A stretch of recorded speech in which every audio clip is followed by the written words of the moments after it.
This is the Russian Dynamite, Masha Slamovich. Becca here. This is not America's Sweetheart, Davian. It's Billy Starks. And the super fly guy, Trayvon Jordan. This is the fly side flyer, Jalen Brandon.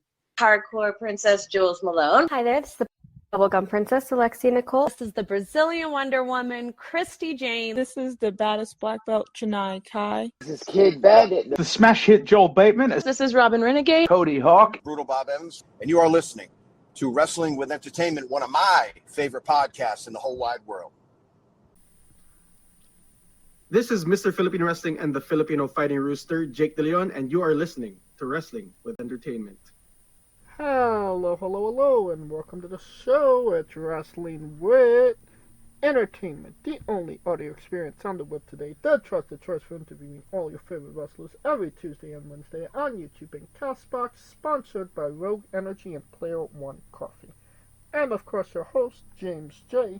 And it's a great day for wrestling, because we are wrestling with Mr. Philippine Wrestling, Jake De Leon. Hey, thanks for having me on, James. Appreciate it. Hello to everyone listening right now. It's fantastic to have you on as well, Jake. Yeah, I'm honored to be here, so thank you so much for having me, and thank you to everyone who is listening right now to Wrestling with Entertainment. Really appreciate everyone tuning in right now. Absolutely. And where can we see the Fighting Rooster have his next match, event-wise? Event-wise, it'll be coming up in May, again with DexCon. It's called Dakila. So for those who are watching, or those who have a Triller TV subscription, you can watch DexCon shows there. DexCon Dakila will also be up there. I'm not sure if it's going to be streamed, but it's probably going to be up there soon.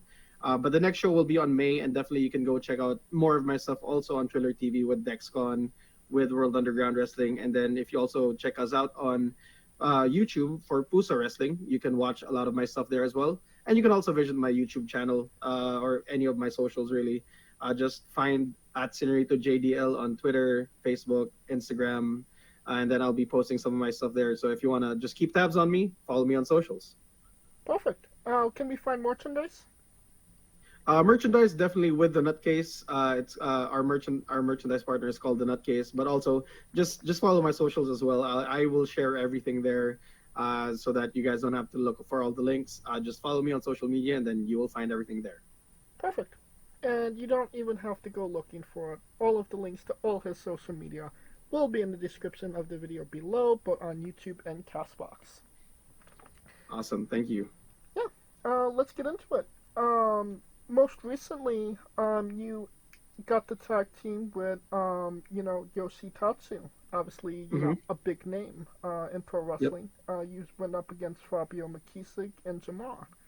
Can you tell us about, that experience teaming up with Yoshi? It was definitely a surreal experience teaming up with Yoshitatsu, because going into this, right, as a pro wrestler in the Philippines, like growing up in the Philippines, and you watch these guys on TV, on the WWE, or like AEW even, it's like you don't really know if there's a chance for you to be working with any of these people here. And Yoshitatsu, for example, like all I've ever known of the guy or like seen of the guy was like his stuff in the WWE in Japan. I've even like played him on video games. So you don't really think about like the opportunity to be able to wrestle with him. I know like as a pro wrestler, you should always be thinking about, there's always going to be an opportunity and never say never. But like just being in the Philippines is like a harder time in itself. So the experience to be able to tag team with Yoshitatsu, someone who I've looked up to, and basically I look up to everyone basically who are like more vets than me, like, or like people in like companies that are like way older than what we're used to in Philippine wrestling. So it was an amazing experience getting to learn from him, getting to work with him, getting to go to team up with him to go up against Fabio, Makisig, and Jomar. It was a great match indeed. Like it was great that we got the win, but I feel like it's also like more for me, the better part of it was actually just getting to learn from the guy. And I mean, the other name in there, obviously, Fabio, calls himself the heart of Philippine Pro Wrestling. You are Mr. Philippine Pro Wrestling. What's your relationship with Fabio? My relationship with Fabio is actually an interesting topic, and thank you for asking. He does call himself the heart. He does call himself the ace of Philippine wrestling. I have called myself Mr. Philippine Wrestling. Our relationship is one of respect. Not really. We're not really friends. Like outside of pro wrestling, honestly. Like, I don't think, and maybe he also shares the sentiment, but I don't think we'd be two people that would hang out together outside of any wrestling circle. We're just kind of different in that way. We also have very different philosophies when it comes to pro wrestling. He has one way of thinking about pro wrestling. I have a different way of thinking about pro wrestling. When it comes to himself calling himself like the ace of Philippine wrestling or the heart of Philippine wrestling, I don't really have any problems with that, quite honestly, because we both started out in different areas in Philippine wrestling. I started out in PWR, Philippine Wrestling Revolution, for those who aren't knowledgeable. He started out with MWF, which is Manila Wrestling Federation. So, like, in a sense, we kind of started both on warring sides. And, like, even though we never really had a big problem between the two of us, we also just kind of have that sort of respect with each other. But it's not like that respect kind of like turns into friendship. Like, we definitely, I feel like there's definitely a rivalry brewing there, like, even though it's not really like out on the surface. But like, I know he wants to become a better pro wrestler. I know he wants to become a bigger pro wrestler than me. I definitely know I want to become a bigger and better pro wrestler than he is. So yeah, it's one of respect, but also one of like competition, if that makes sense. No, a friendly rivalry. Yeah, pretty much. It kind of, from my perspective, it's you both want the best for Philippine pro wrestling to take it to that next level, but you also want to be the person to actually do it. Yeah. You mentioned, Philippine Pro Wrestling, kind of starting almost day one-ish when it came to Pinoy wrestling. We're a decade removed, and, a lot of, defunct wrestling promotions in the Philippines as of now. Wrestling for, Puso Pro Wrestling and DexCon. How has that been wrestling for them compared to where you were at the beginning of Philippine Pro Wrestling? I feel like wrestling for Puso and DexCon, after like 10 years in the business and like with a lot of the defunct promotions in the Philippines right now, we lost PWR, we lost MWF. I know we lost AOWW also. Not sure if people know what that is, but basically the difference is we learned from a lot of the mistakes that we made growing up. So PWR and MWF, like two of the first and like two of the youngest, obviously, and promotions when Pinoy wrestling started out or like was revived back in 2014, I believe. Yeah. So it's been a long process, definitely, kind of learning the ways of being a pro wrestling promotion, learning the ways of the pro wrestling industry. And I've been there ever since the start, seeing all the mistakes like looking back at it now, seeing all the mistakes that we made, all the egos that we had, just being young in general, not knowing anything that we were doing, just trying to do our best to put on pro wrestling in a country that didn't have pro wrestling. So like comparing it to working with Puso and DexCon now, it's just night and day. Because now we have all those experiences. We had all those like good and bad moments back in the olden days, and now we kind of know what to do. We kind of know where to do things better, and we brought everything to Puso and DexCon, which is why I feel like we put on a really good product, not just like for the Philippines, but like I feel like for the whole world. And you can see it like with DexCon's Thriller TV deal. So we're like I'm happy with where we are, honestly, because of like everything that we've been through. But obviously we can't be where we are without having to go through those early days of PWR and MWF, which I'm thankful for. So you would say that Philippine Pro Wrestling is definitely in a better place nowadays, right? I definitely think Philippine Pro Wrestling is in a better place now because of everything that we learned, and like because now we're able to kind of take all those experiences and like even with the current shows that we have, whenever we see things that are like something that we can improve on, we're very fast on working to make those improvements. And I have to shout out like the production team of both Dexcon and Puso, like the backstage people that not a lot of people see. Like it's Fabs' wife Mira, who is our what's the name, like something manager. I forgot the term, but like she's basically like the general manager of the whole thing, where she takes care of all the prod stuff and like the wrestlers. Even like not a lot of people see that the wrestlers also do a lot of the production work as well. So we're definitely more. Whereas back then we're kind of like kids trying to put on pro wrestling. Now I feel like we're an actual pro wrestling promotion and putting out a great pro wrestling product for all the fans out there. You were actually the president of one of the promotions, correct? Yes, I used to be the president of PWR. Is that something that you would be interested in doing again in the future? Absolutely not. I do not like being a president of anything. But like in terms of like the team of Puso and like Dexcon, it's definitely a collective. There are people who call the shots, but like it's also like a collective effort. But in terms of like me being a president running the show again, it is not something that I am looking to do again, because I know how difficult it is. And like to everyone, to all the pro wrestling promoters out there, all the presidents of pro wrestling organizations out there who are actually doing it, I salute you, because that is something that I definitely do not want to put on my plate again. Well, one of your matches at Puso was against Shihiro Yuri and Shaheem. Yes. Obviously Shaheem is trying to build pro wrestling in Dubai right now, and Yes. Yuri is obviously, a big name in Japan. What was that match like? That match was very interesting. Like the interesting story about it is we didn't know that match was going to happen until like maybe, I don't know, like 3 weeks or a month out.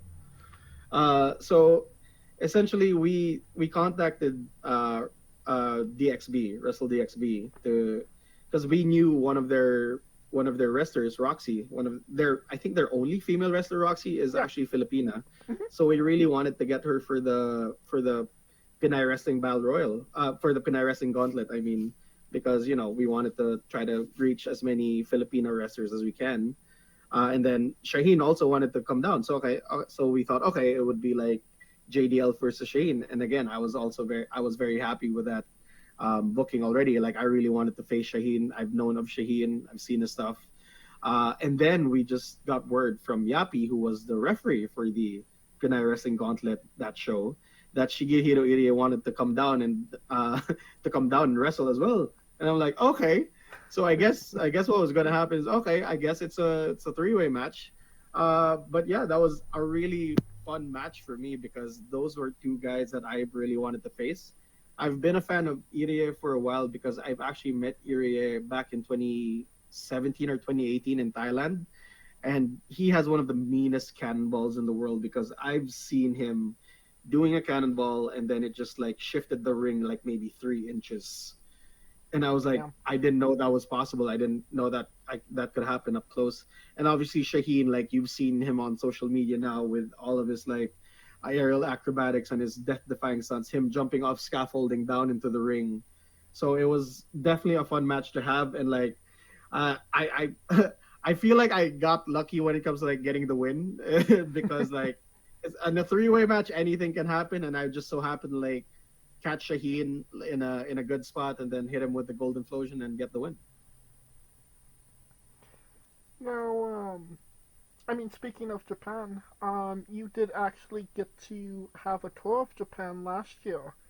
You got to wrestle in the famed Korakuen Hall. Yes. Obviously, everybody knows I'm a big buildings guy, and there's fewer buildings that have less pro wrestling history than Korakuen Hall.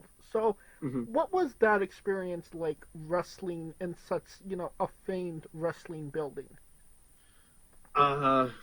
Honestly, it was really nerve wracking. It was exciting and nerve wracking at the same time. Just walking into Kirk and knowing I was going to be wrestling in that building for the first time ever. Like, I because like on that Japan trip, I actually was in Korakuen like maybe a few days before because we were watching a DDT show, and I was like, okay. So I came in. I basically got the feel of Korakuen, like just watching a show, being in the bleachers as a fan. But then the day that it was the day of the Choco Pro show that I was going to be a part of in Korakuen, and then I walked in there for the first time as a wrestler, I was like, oh wait, this feels different.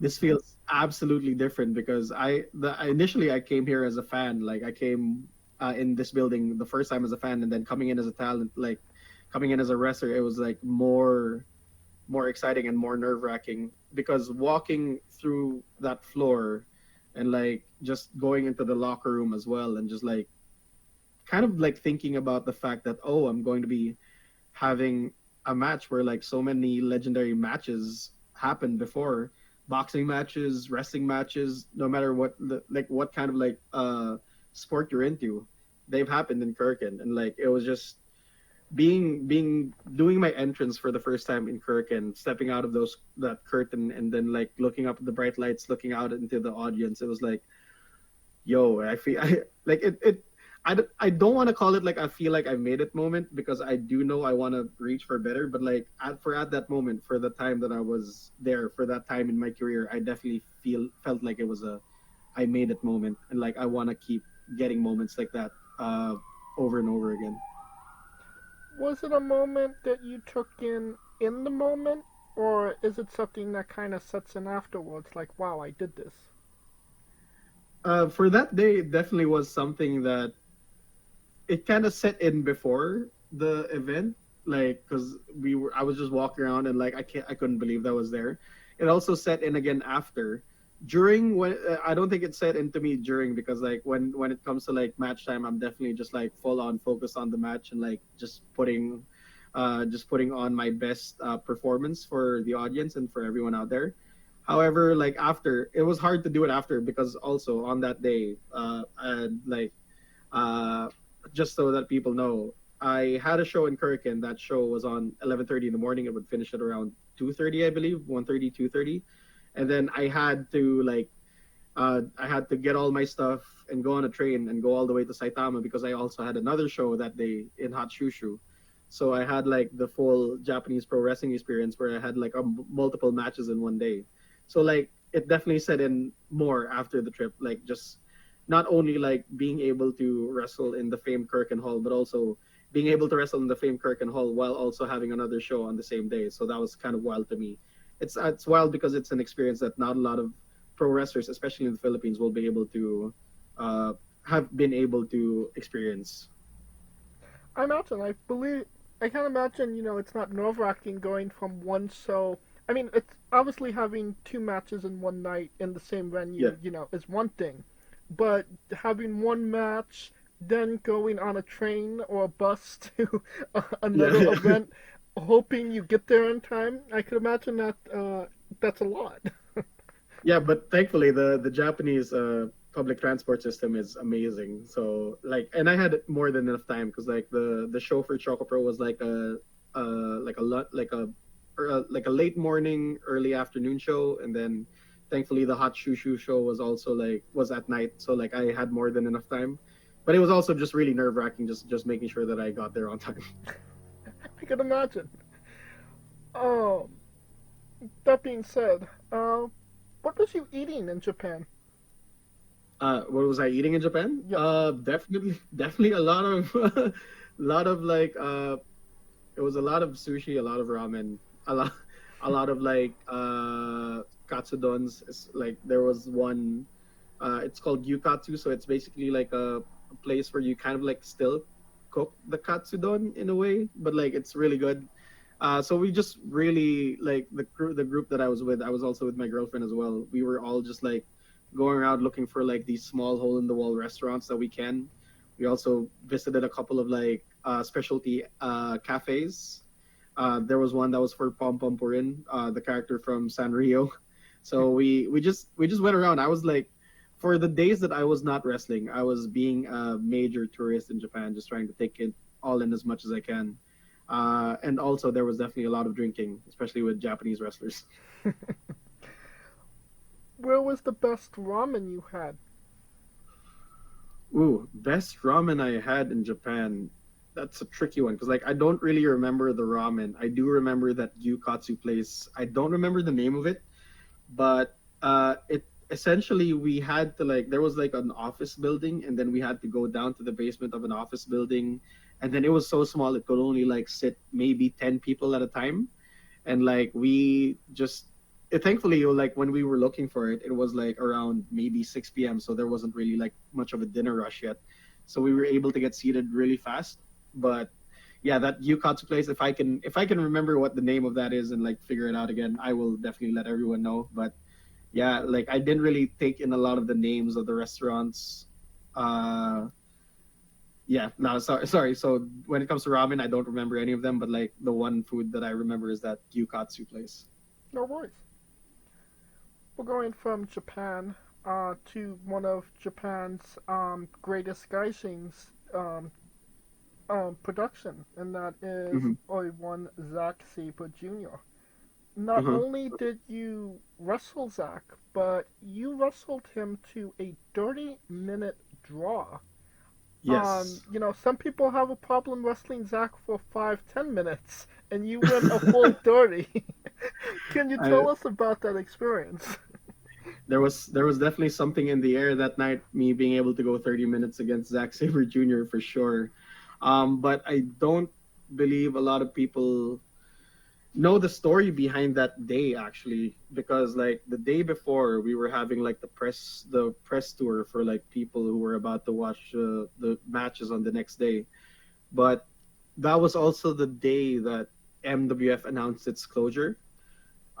So it was a very emotional weekend for a lot of us, and I had to carry that with me along with the fact that I knew that I was going to be facing Zack Sabre Jr. in the biggest match of my career. So I don't know what it was, honestly. Maybe it was something in the air that night, or just knowing full well that Pinoy wrestling losing another home and being in trouble again kind of just fired me up for the fact that I gave it my all that night. I gave it my all to Zack. Zack sadly could not, well, not sadly, like Zack thankfully could not beat me that night, but sadly we went to a 30-minute draw, and I knew people wanted to like keep us going for like 5 minutes, but you know, I think it'd be better if, you know, people wait for round 2, and I'm not sure if that's going to be at Dexcon Tequila, because we will be having Zack Sabre Jr. and El Fantasmo coming on Dexcon. But yeah, we shall see what happens. But like for that night, I can't really describe it. It was simply magic. It was simply Pinoy wrestling magic. What did you kind of learn about yourself in that match? You know, obviously Zack is, you know, a mega star, especially in Japan. I feel like what I learned about myself during that match is, well, the first thing off is that I could go more than 30 minutes because I've never really had a match that long. I definitely was in the deep, dark waters for that match, honestly. But also what I learned about myself is that I can hang with these guys, really. I keep learning that fact with everyone that I face, every veteran, every bigger superstar that I faced. I learned that fact when back in 2017 when I wrestled Billy Swade from Canada. I learned that fact when I wrestled DJP in 2019. I learned that fact again when I wrestled Zack in I learned that fact when I wrestled both Chris Brooks and Masa Takanashi and Zack in 2024. So like it's something that I know that I can do, but it's something that I have to keep like proving to myself and learning, because I am my own biggest critic. And I have like a difficult time kind of like not envisioning, but like kind of like believing in myself at times. But like that match, and with how I performed and how I like fought against Zack and like reaching that 30-minute draw, it showed me that I have a lot more in me than I think I do. And like sometimes I just need to like force it out of myself. And like sometimes people like Zach force it out of me, but like I need to be able to learn how to force it out of myself a lot better if I wanna reach my bigger goals and my bigger dreams. Well, you obviously, proved that you stack up against, some of the bigger names in pro wrestling. You mentioned them, Chris Brooks and Masahiro Takahashi. Chris obviously Takanashi, my bad. Yeah, no problem. Chris obviously proving that you don't necessarily stack up to his height, no. yeah, definitely. So when it comes to like, because Masa actually like I'm faced back in 2018, I believe it was, or 2019. So, and like I would like to also take this time to like wish all the best to Masa on a speedy recovery. But yeah, Masa is definitely like I would say like one of the, maybe the father, or like the very good uncle of Southeast Asian pro wrestling, because he's wrestled for everywhere. He's wrestled for Thailand, for Singapore, for Malaysia, for the Philippines, and like we all learned from Masa. And then Chris became, because Chris is tagging with Masa as CDK, as the Calamari Drunken Kings. Chris sort of became our big brother, and like it's always fun getting to learn from them, fighting against them. And then yeah, just like being able to fight them and Zach in the same year for DexCon is just mind blowing to me. And I feel like definitely the year 2024 was one of my biggest years in pro wrestling, and like I hope to keep raising the level in 2025. So going back to 2019, the homecoming event. I believe that was one of the biggest show in Philippine Pro Wrestling at the time. Yes. You wrestled obviously TJP, another well-known, respected name in pro wrestling. What was that experience like? Obviously taking on one of the bigger names in pro wrestling at one of the biggest shows in, obviously your country's wrestling history. That was another wild sensation, quite honestly, fighting TJP at Homecoming, PWR Homecoming, which at that point was the biggest show in Pinoy wrestling history. That day was kind of a blur to me because of how nervous I was. Like TJP was like at that point the biggest test of my career, quite honestly. He was the one that was raising the flag for all of the Pinoy wrestlers out there at the time. But then, and I'm not sure if like you saw this or like you saw our like back and forth online when it comes to like talking about the match. I actually called him out for you're raising the flag for all the Filipinos out there, but like you haven't gone through what we've been through. You didn't grow up in the Philippines. You didn't like have to try to build pro wrestling in the Philippines without any pro wrestling. And like I feel like that back and forth with him was a lot more compelling in terms of the match. The match was amazing though, but like the match was like really tough on me too. But like I feel like I was able to definitely like get his attention for all the things I've said about him. The things that I said about him, I definitely got his attention. And like sadly, he was a better man that night. But like definitely cannot say how much I have learned from him, and also like the things that he like when it comes to like these big profile matches like the ones with TJP and the ones with Zach, you just kind of end up learning things a lot, which I hope a lot of like other pro wrestlers kind of get, because yes, you can learn in terms of like people teaching you like in seminars or whatever, but like actually being in the ring with them and picking up things that you would never really pick up in a seminar, or like when you pay for like a class, or like when you're in a wrestling school. It's a different feeling. And like TJP is one of them, Zach is one of them, Chris Brooks and Masa Takanashi are also one of them. It's like I just really enjoy learning from people that are better than me and stronger than me. Those promos against TJP, what kind of brought that fire out of you? I don't know. I was like, so just we were trying to hype up the show essentially, and they told me, oh, I should cut a promo and like talk about the match, and I was like, I was like 2 takes in already, and I told them, no, wait, give me a third one, and let me just run, and like when he started talking, I suddenly felt the emotions that I had. That it was more because I guess it was like a little bit of jealousy over the fact that TJP was able to call himself like the Phil Am Flash or something like raises the banners for Filipinos, but like was also underneath that, while he does that for everyone, underneath that, I felt that us in the Philippines here, fully grown Philippine wrestlers from the Philippines, we don't get that attention. So I think something just snapped in me, or something triggered me to say those things to him that also got his attention. But like that was, I can't say that wasn't how I was feeling. I can't say that I was just acting for the camera, or like trying to egg him on for like nothing, because I really felt that way. I really felt that the talent that we had at the time, and like even up until now, is definitely world class, and I feel like a lot more people should be able to watch us. Hopefully, with the YouTube channel that we have for Puso, and obviously for DexCon, the Triller TV deal as well, more people do. But at that point against TJP, I was just mad that not a lot of people knew about us, and that everyone else, like all the other Filipinos in the pro wrestling scene, were able to like just label themselves as Filipinos without having to go through living in the Philippines, growing up in the Philippines, and knowing how hard it is to put up pro wrestling in the Philippines. And like I don't take it against them, honestly. I was just like, that's a me problem, but like it came out during that promo, and which explains the fire that you're asking about. Turning a walk into a shoot. Pretty much, yeah.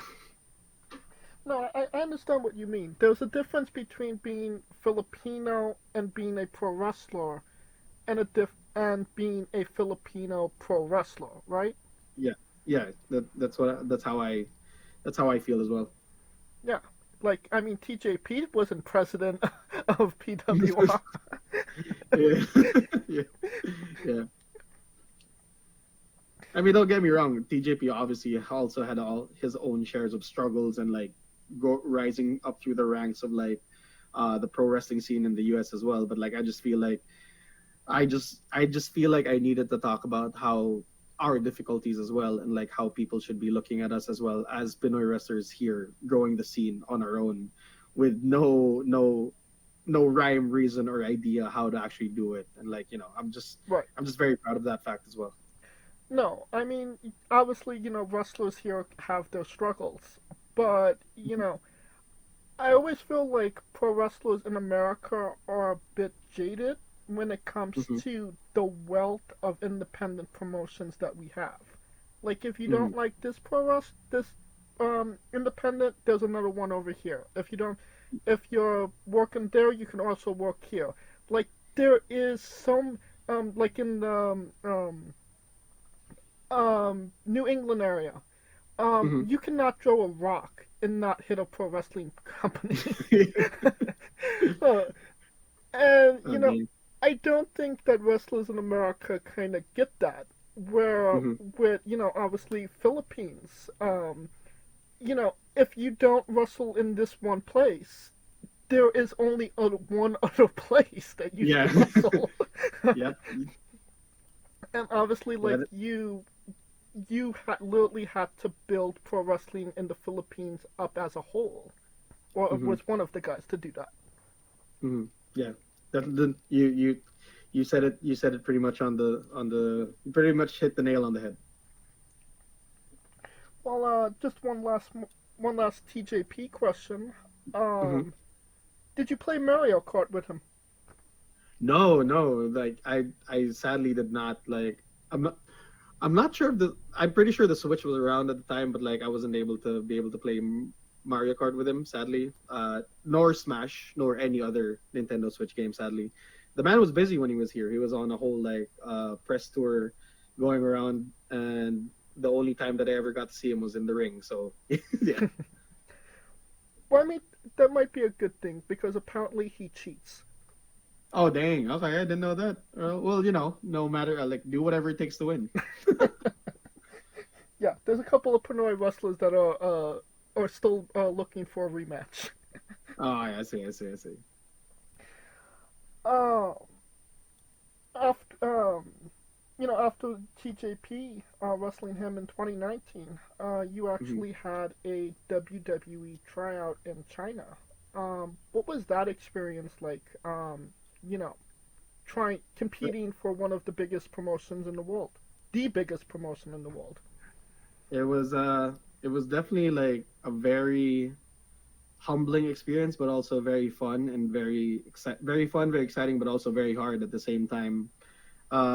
So we we were in China for like maybe 4 to 5 days, and that was just 4 to 5 days of us like training, going through drills, physical conditioning, and stuff like that. I was very lucky to be able to have taken a part of it with my best pro wrestling friend at the time, Ken Warren, part of the hashtag PWOGs, and obviously Crystal as well, the queen of Philippine wrestling.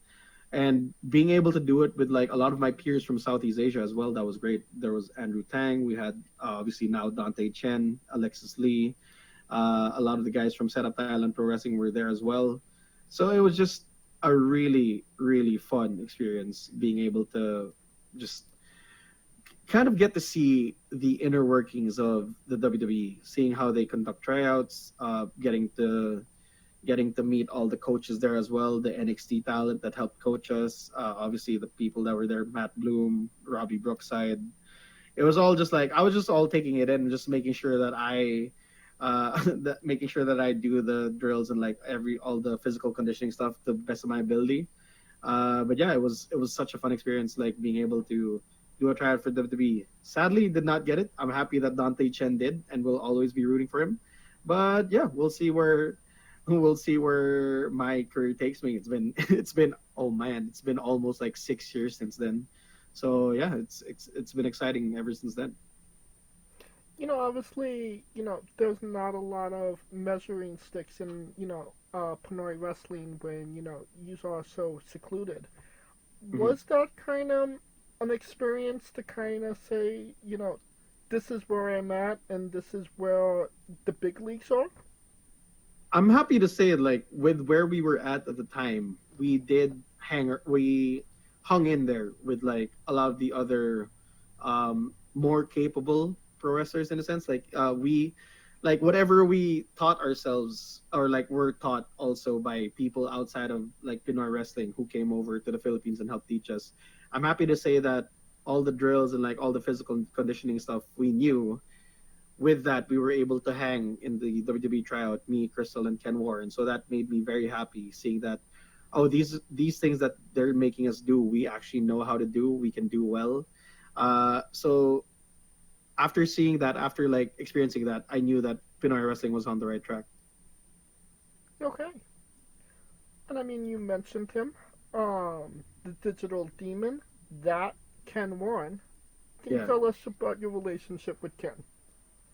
He left me for Canada, so we're not really in such a good place right now with me and Ken Warren. But my 100th match was with him, and that was the last match that he had in Pinoy wrestling for a while. I'm not sure when he'll be coming back, but if he does, I will be ready for him. Ken Warren, for the longest time, I've kind of treated as my little brother in Pinoy wrestling, like, because he was younger than me at the time when we started, and then we grew up together. Technically, if you think about it, we're like the same age pro wrestling wise. We had our first match together, we grew up in the business together, but like obviously like with real life stuff and everything, and like hanging outside of the pro wrestling realm, we were friends, and also like kind of felt like he was kind of a little brother to me.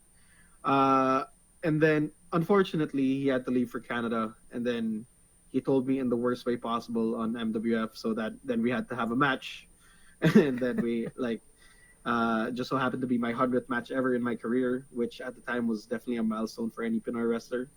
But yeah, I mean, I like, a part of me wishes like he does well in Canada, and like he he gets the life that he dreams for him and his family, obviously. But also, there's a part of me that wants him to come back because I want to fight him again for leaving me. So yeah. I mean, you can always go to Canada to kick his ass. I mean, yeah, that's true. That's true. I got to work on that Canadian visa for some reason. Well, Canadian visa and like meet him up there. But like we'll see. I definitely hope the best for Ken Warren. I'm hoping he hopes the best for me. But after what I did to him, I'm not sure that's the case. But yeah, I mean, it's a new day in Pinoy wrestling now with Puso and Dexcon. So when Ken Warren does come back, we will be accepting him with open arms. And if he wants to fight, I'm ready to fight. I mean, the last time I checked up on Ken, he was doing pretty good. So I think he was getting into Smash Wrestling. So yeah, he's been doing a lot of like some indie promotions there in Canada.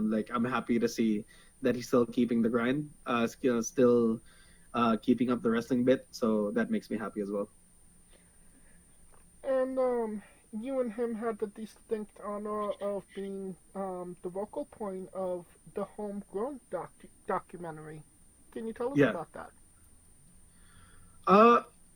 That was, I guess that was interesting because that was like one of the first times that us of the new breed of Pinoy wrestlers were ever put in documentary, which is Homegrown. It's been so long since that was shot. I think that was like 8 or 7 years by now already. But yeah, it was.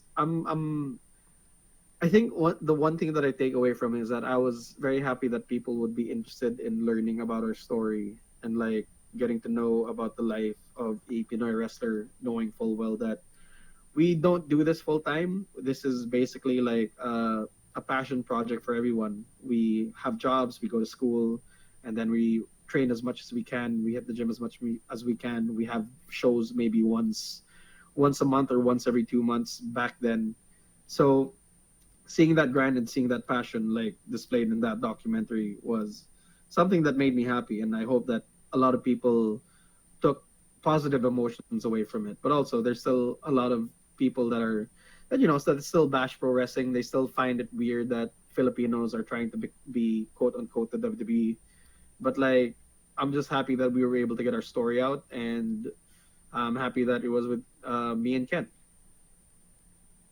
I think it's time for that segment once again, and that is Jake's Bizarre Adventure.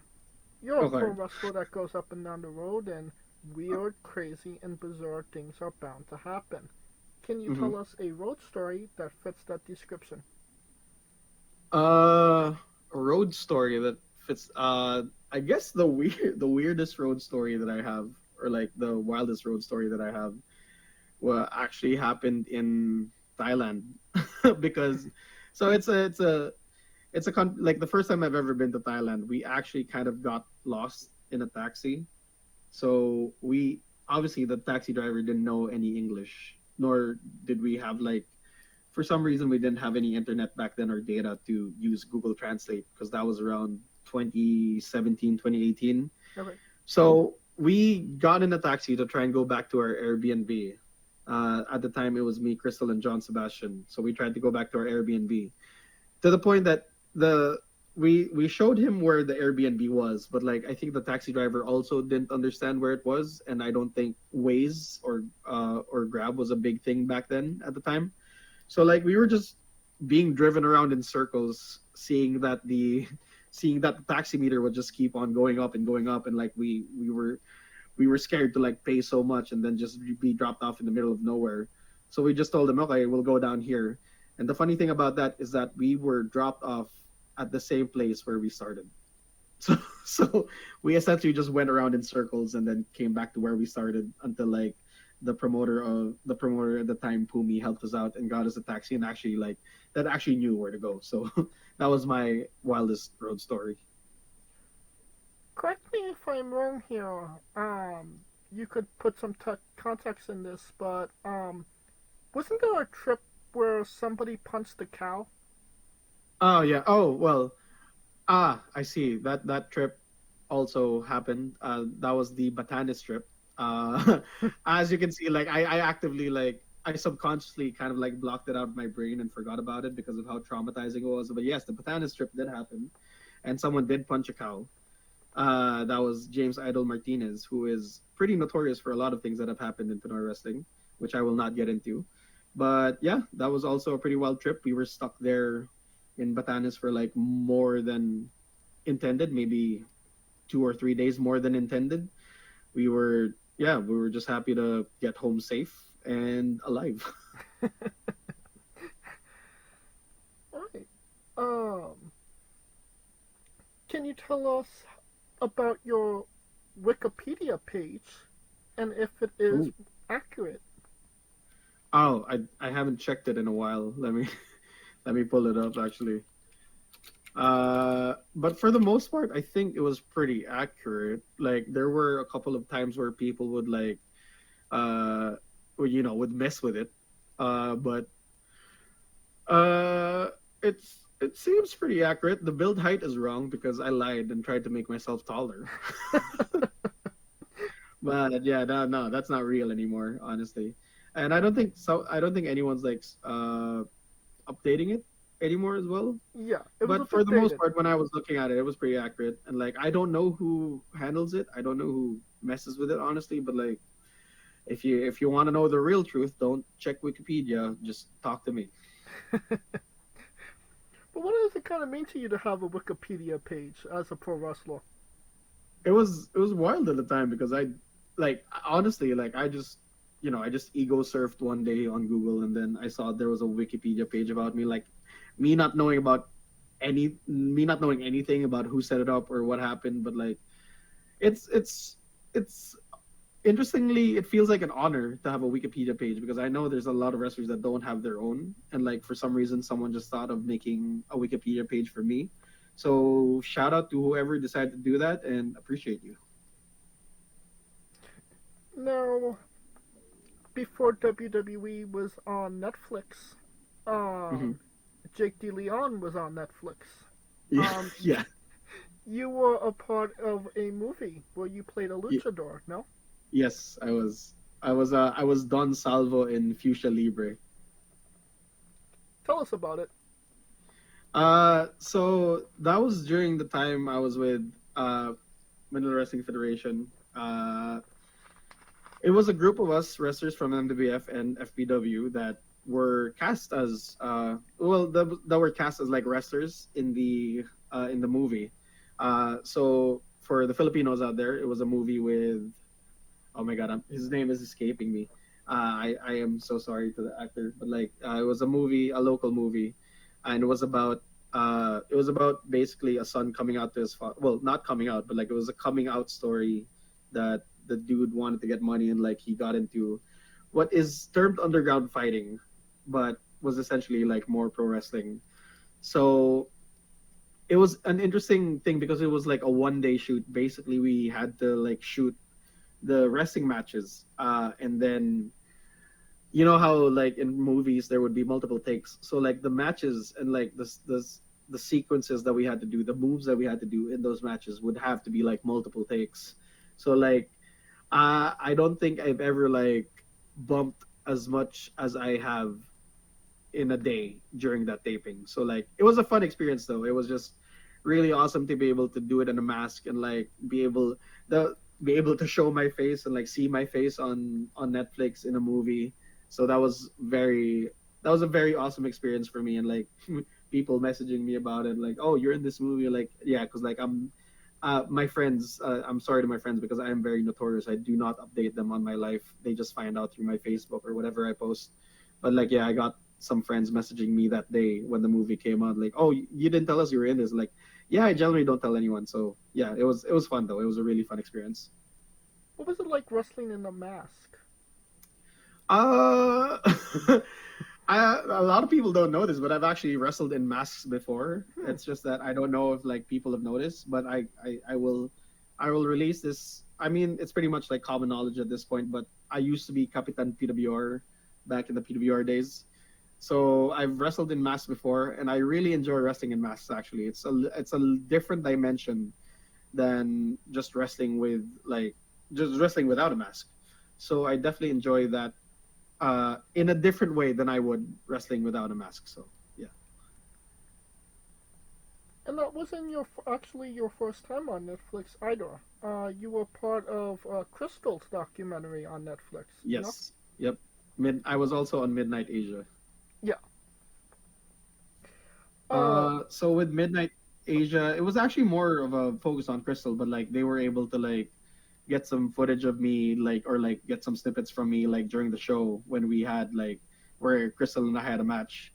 It was very like that experience compared to the movie experience was a lot more chilled because we just let the camera crew do their stuff. They just let us do our stuff essentially, and yeah, basically, the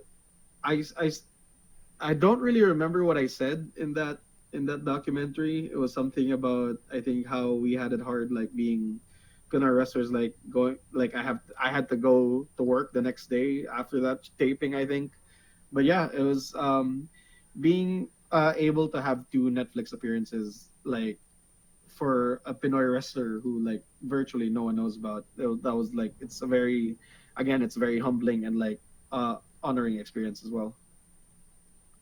I mean, obviously, Crystal is another, well-known name of the Pinoy wrestling scene. And you actually murdered her once, no? I what? You murdered her once with a super kick. Yeah, I mean, I think I've hit her with a super kick a lot of times now, maybe close to hundreds of times already. And referring to the one to the back of the head. Yeah, that one. Yeah, that one that went viral. God, yeah, the one during the MWF days where it went viral. That the funny thing is like people were actually like sending me death threats over it for kicking Crystal in the head. Like, dang, okay, I guess it worked. So you got that Freddie Blassie heat. Yeah, I did.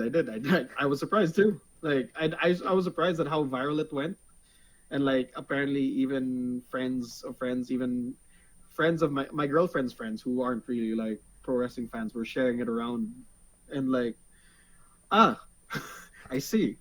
Well, now they know who your boyfriend is. And they're like, are we sure about this guy? Are you sure about this guy? Yeah. But when they meet me and then it's all good. Yeah, that Jake DeLeon charm. Thank you. All right. Can you tell us about your love of A Summer in Our Hearts? A Summer in Our Hearts. Oh, wait. I forgot. Is that a movie? It's a video game. I believe it's like a dating sim. Oh no, that A Summer in Our Hearts is actually just like it's Jula's dating sim. She was a voice actress in it. So Jula's the name of my girlfriend, by the way.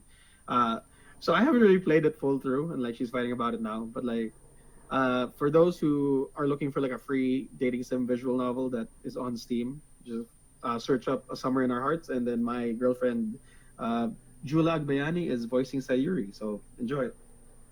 And obviously Sayuri is your favorite character. Yeah, I will always choose the Sayuri route, no matter what. Even I even forgot the name of the other girl. So. I mean, speaking of video games, you used to stream a lot of them. Tell us about your love of video games. I used to stream a lot of Minecraft, quite honestly, because I'm still into Minecraft again. Just recently, when they dropped, I think they're about to drop the 1.22 edition, where basically they introduced happy ghasts, and like they just like dropped a whole lore about the Minecraft ghasts. And for your listeners who are Minecraft fans, I'm really excited about about that. But yeah, like the whole pandemic was basically the reason why I got into streaming, because you couldn't put on pro wrestling shows. So I just one day I was watching like stuff on YouTube, stuff on Twitch, and I realized, oh, maybe this is something I could do. Maybe this is something I could do to like kind of remind people that I exist as Jake DeLeon. So I tried streaming video games. My Minecraft streaming was the one that excited people the most. I played hardcore Minecraft, basically where Hardcore Minecraft is when if you die, you lose the entire world. You won't be able to gain access to it anymore. So I think people like the suspense of like, what if I died and then lose the whole world? How would I react and everything? Thankfully, I didn't die at all, and I still have that world with me. And I'm not sure if I'll ever get back to streaming Minecraft again. To those who know me from my Minecraft streaming days, but yeah, I still play Minecraft. I still enjoy it. Other video games that I really like playing. I'm really more of a solo video game player. So like I like roguelites like Hades. I like playing strategy games like Civ. I have a mishmash of video games that I enjoy playing. I did notice that you played Portal as well. Yeah, I did play Portal. I enjoyed Portal 1, and then I just recently played Portal 2 off stream because because I wasn't streaming anymore. But yeah, the Portal games are also very very amazing. Like the Portal 2 voice actors actually surprised me getting J.K. Simmons, and like I forgot the name of that one British dude who usually is in like a lot of like TV series, but like hearing their voices along with like GLaDOS, that was mind-boggling. Part 2 is so much. I love part 1, but part 2 was on another level. Part 2 was amazing. Like adding all in those like mechanics where you like adding in the mechanics of like the slime and like the bouncing and stuff. That was insane for me. 1 was great, but like 2 is just. I agree with you. It was on a different level, especially the ending. And the part where this is the part where you're going to die, and yeah, exactly. Yeah. That was wild. Obviously being a Minecraft fan, they're coming out with the movie. Is that something you're looking forward to seeing? No comment. No, but like seriously, I mean, I probably won't catch it in theaters. I'll probably like if it comes out on Netflix, I'll probably check it out. But like all my love to Jack Black because I'm a huge Jack Black fan. Who is it? But I'm not a fan with how they seem like they're doing it. I haven't seen it yet. I've seen some clips, but I'm not too big of a fan of like what their story for the whole Minecraft movie is right now. Sadly. Fair enough. Correct me if I'm wrong, but you did some voiceover work yourself, no? Yes, I also do a bit of voiceover work as well here in the Philippines. What has that been like? It's been a different. Well, not really different, but like it's been an interesting experience, honestly, because I feel like voice acting has also pretty much helped me in my pro wrestling career. Because voice acting, if you just take away the first part of it, it's always just acting. So even if voice acting, even if people don't see your face, you're still very much acting out the part. Whether it's like you're dubbing for a movie, or like you're voicing a person in an animated cartoon, or like even just an ad. You're still acting out the part of what your ad, your movie, or like your cartoon is supposed to be. So because I took up voice acting, I also took up like acting lessons. So I feel like that helped out a little bit in my pro wrestling career as well. And they kind of like just feed into each other. Like when it came to voice acting, I wasn't really too scared of like being out there, being loud, being big and spontaneous because sometimes there's a need for it. But also thanks to voice acting, I was able to learn a lot more nuance when it comes to like the way I speak, the way I present myself, and that has also translated into pro wrestling. So it's a great experience, like overall, like being able to try voice acting and like bring it to pro wrestling. Perfect. And I didn't have to ask the follow-up question of how did that help you in pro wrestling? You're welcome. I think it's time for the colossal question. Let's Okay. say they're making a movie about you. Every movie has a soundtrack. What Okay. would be the first 3 songs on your movie soundtrack? Oh wow, the first 3 songs on my movie soundtrack. That's very interesting. I've never got asked that question. If I had to choose 3 songs, I definitely, because like I'm not sure if you know about the epic musical basically it's the musical about the journey of Odysseus. I've been very big on that recently, so I feel like one of the songs would definitely have to be Ruthlessness, which is like a song by Poseidon singing to Odysseus about just like, being ruthless in the journey and like making like showing mercy. Like, showing mercy is great, but like being ruthless is also something that you need to do, which I feel like I've done in my pro wrestling career at times as well. Another one would be dang, I'm just drawing blanks because I'm not really a big music guy, but like I would also say Thanks for the Memories by Fall Out Boy, because there's been a lot of memories that have been going on in the pro wrestling, like going on through my pro wrestling career as well. And I guess just because of like recency bias, I would say Not Like Us by Kendrick Lamar, because of how good a song it is, but also like there are moments in my pro wrestling career where I feel like I just have to sing that to my opponent, or like have to sing that to whoever my competition is, because I feel like there is no one like Mr. Philippine Wrestling and the Filipino Fighting Rooster Jake De Leon, and Not Like Us is a great summation of that feeling. All right, a solid 3 picks to say the least. Thank you. Now that we have the soundtrack down, everybody knows you get the soundtrack first, then you write the script, and then you go to casting. Who plays Jake? And you can't say yourself because you are legally obligated to make a Stan Lee-esque cameo. Okay. If there's someone who could play me, dang, that's a rough question. I've never really thought about it before as well. But if I had to choose, man, okay, I'm drawing a blank right now. I think I'll just say the funny answer and say John Cena. Okay. John Cena playing me, and then I have to cameo in my own movie. That'll be an interesting thing. Perfect. Now that we have you casted, every movie has a supporting cast. Who would be 3 people significant to you in your story that would be in your movie, and who would play them? Oh, wow. 3 people that would play a significant part in my movie. I think it would definitely have to be Fabio Makisig, my girlfriend Jula Agbayani, and then Ken Warren. And I think the people to play them, that is an interesting, like I will draw to the knowledge of celebrities that I have. Fabio will have to be played by, I think, Roman Reigns. Okay. Ken Warren will have, yeah, because the hair and stuff. Ken Warren will have to be played by, I'm gonna keep it funny, and then a really buff version of Timothy Chalamet. Okay. I can see And that. then obviously Jula will have to be played by Zendaya. Perfect. Yeah, so there you go. And then if you have John Cena in the movie, obviously he's going to not pay attention to Ken Warren. Yeah. Yeah.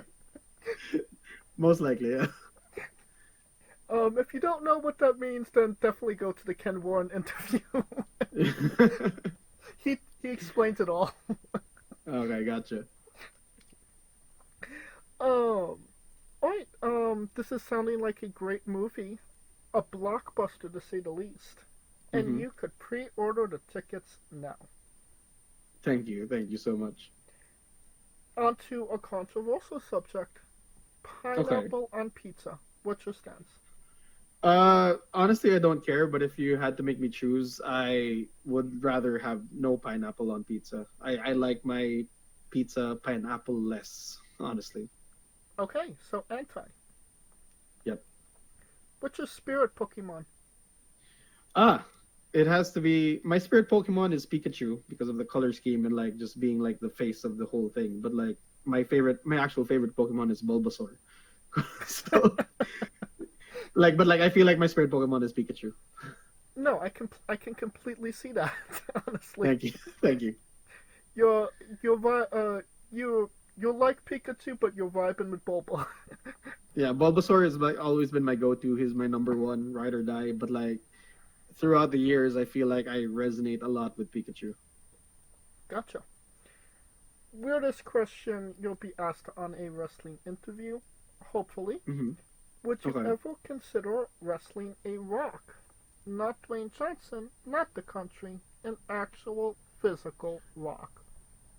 That I will definitely consider wrestling a Rock. That's no questions asked. I've been wanting to wrestle a broom. I've been wanting to wrestle an invisible man. I've been wanting to wrestle like a blow up doll. Everything. I want to wrestle everything. Okay? Well, just for context, there's a wrestler named Psycho Mike that indeed wrestled a Rock for over 15 minutes. Oh wow. In a 15 minutes. Wow. in a Tungsten Man match. That's an Iron Man match that lasts But, for like- 2 weeks. Psycho Mike is wild. I've seen a lot of clips of him online. He's a really great wrestler and definitely someone I would also love to face in the future. Well, unfortunately, he only wrestles inanimate objects.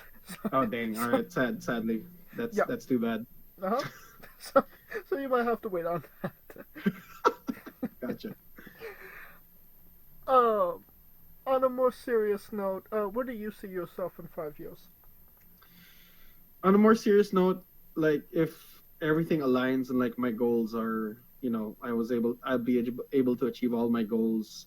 I definitely in 5 years I would see myself wrestling in Japan, like hopefully full time, but also like if it's just for tours and stuff, I definitely would like just being someone in Japan, like being someone in Japan for a promotion. That is something that I definitely am working towards.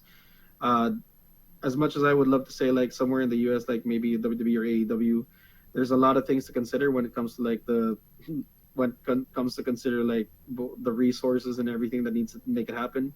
But honestly, like just letting everyone know that my goal right now is to be able to do Japan for the long haul. Any particular company or just Japan in general? Just Japan in general. Any company that would love to take me, I will gladly be there. Obviously, I have my favorites, which I won't really say yet or like let it out there. But like, just wrestling in Japan is something like more frequently is something I want to do. All right.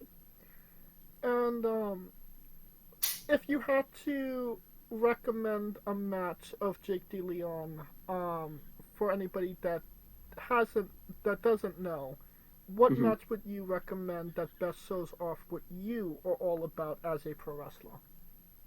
Definitely, if you have Triller TV, if you have a Triller TV subscription, I would recommend you watch the Jake DeLeon versus Zack Sabre Jr. match from Dexcon Decada. But if all you have is like YouTube, I have a lot of like matches there that you can check out. I feel like a recent favorite of mine would be the four-way match for the SPW Southeast Asian Championship against the Butcherman, Aiden Rex, and Shivam. I feel like that shows off me, like even though there's a lot of like moving parts in that match, I feel like that match shows off me, who is Mr. Philippine Wrestling and who is the Filipino Fighting Rooster. So it would be that and the one against Zack Sabre Jr. Perfect.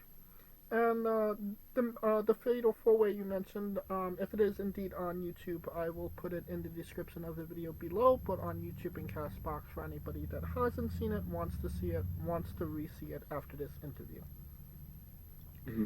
And since we are nearing the conclusion of this interview, we are wrestling with the 8 questions of doom. Oh, 8 questions. This is our This is our speed round, our bonus round, the round where we see who you really are. Are you ready? Okay, gotcha. I'm ready. Excluding yourself, greatest wrestler of all time. Dusty Rhodes. Worst wrestler. Dang. Worst wrestler. Damn, I'm really like bad with worst wrestler stuff because I'm a pro wrestling apologist. But if I had to say, I cannot think of a name. You're main eventing WrestleMania for the World Championship. Who is your opponent? AJ Styles. If you could come out to anyone's entrance music, past or present, who would it be? Stone Cold Steve Austin. The traditional one, right? Yeah, the breaking glass one, definitely. Yeah. Finish the sentence. Kayfabe is... Kayfabe is alive. We would have also accepted taste great on toast. Okay. squash vegetable or fruit? It's a fruit. That is the correct answer. Yes, it Thank is you. indeed a fruit. New Japan wrestler Taichi, his ring gear gets smaller every year, revealing more of himself to the world. My question, what is the appropriate trunks to butt cheek ratio for ring gear? I'd say definitely trunks to butt cheek ratio would probably be like around 70-30. 70-30. Okay, gotcha. Yeah. And the last question, the main event, the thing everybody wants to know. Have you ever had a conversation with a stranger in a supermarket about Darby Allin? No, I've never had that. And that is the correct answer. And that will conclude this interview. Thank you so much for coming on and doing this with me. All right, no problem. Thank you so much, James. It's been a fun time. I really appreciate it. Absolutely. And once again, where can we find all things Jake DeLeon on social media? You can find everything Jake DeLeon on social media at Senorito JDL for all my social media stuff. It's Facebook, Twitter, Instagram, TikTok. You can also search it on YouTube. It's at Senorito JDL, SENYORITO JDL. And you don't even have to type it into your Google machines. All of the links to all his social media will be in the description of the video below, both on YouTube and Castbox. Simply click the link. A new tab will appear on whatever device you are on. You have no excuse. Give him a damn follow and buy a damn shirt. Appreciate it. Absolutely. Of course, thank you for listening. If you like what we're doing, please like, subscribe, comment, but on YouTube and Castbox. This was sponsored by Rogue Energy and Player One Coffee. Join us next Tuesday and Wednesday for new incredible interviews, and follow the show at Wrestling with E, both on X, Thread, and Instagram for information on who we're interviewing, when we're interviewing them, links to those interviews, and so much more. Follow me personally at JamesJ993. Alright, when I say Wrestling With, you say entertainment, okay? Gotcha. For our very special guest, Jake DeLeon, Kaliko Yacht, Scooter Dust, I'm James J, and this has been Wrestling With Entertainment. Hey folks, this is the Colossal Mike Law, and you are listening to Wrestling with Entertainment. Enjoy the show, support these guys. We appreciate it very much. We'll see you at ringside.